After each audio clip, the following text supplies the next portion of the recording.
Hey guys, it's Paul from Online Sax Academy. In today's lesson, we're doing the amazing sax solo that's on the Pink Floyd tune Money. Now, I've put together two versions of this solo as well, one for more beginner players and one which is the full advanced version. And down in the description below, you can get the free PDF of that beginner version. Now, this tune's actually in quite an unusual time signature.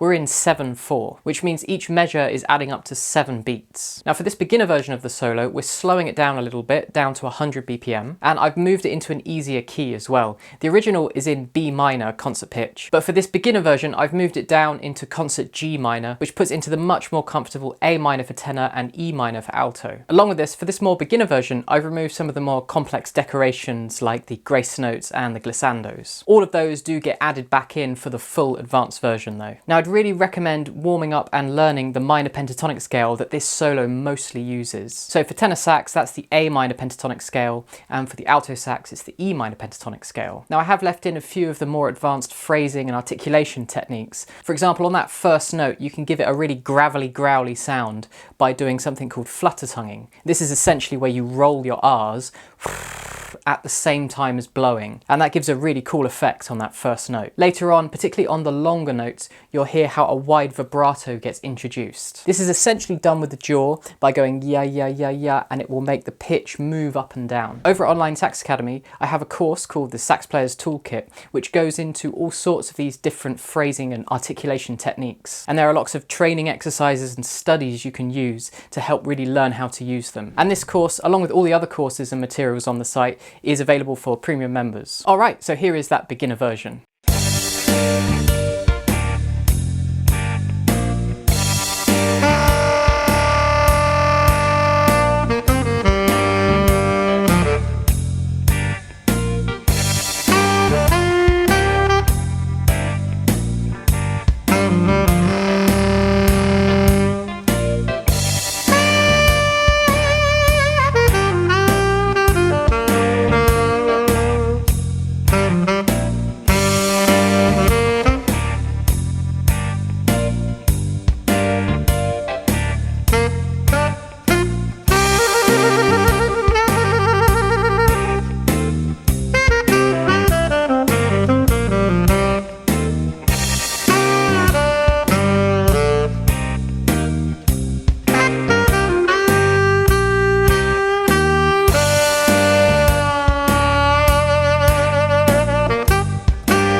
Moving on to the advanced version, we're now going to move it back up to its original speed, which is around about 125 BPM. We're also moving it back into its original key of B minor, so that's C sharp minor on the tenor and G sharp minor on the alto. So as ever, I'd really recommend learning and practicing that minor pentatonic scale, and that's going to really help prepare your fingers before you play this solo. In this version as well, I've put back in all those additional decorations like the grace notes and the glissandos. In bar 9 of this solo, you'll see the tenor saxes have a long held C sharp with a trill. And this trill's an unusual trill because we're not just trilling to the note above, we're actually trilling a third above to the note E. Now, there is a slightly easier way to do this. Instead of going to your normal E fingering, you can use your high F palm key only. So you play your C sharp, and if you add on just your high F palm key, you'll get the sound of a high E, and that's much easier to push on and off really quickly. And you get the same trill again at the very end of the solo where he's holding that long C sharp with the trill up to the E. Okay, so here's this advanced version.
Don't forget to grab the free PDF that's down below. And whilst you're over at Online Sax Academy, do check out everything else that's on offer. When you become a premium member at Online Sax Academy, you have access to absolutely everything that's on the site, including all the courses that are exclusive to the website. If you're new to the channel, don't forget to hit subscribe so you don't miss out on future lessons, and I'll see you guys next week.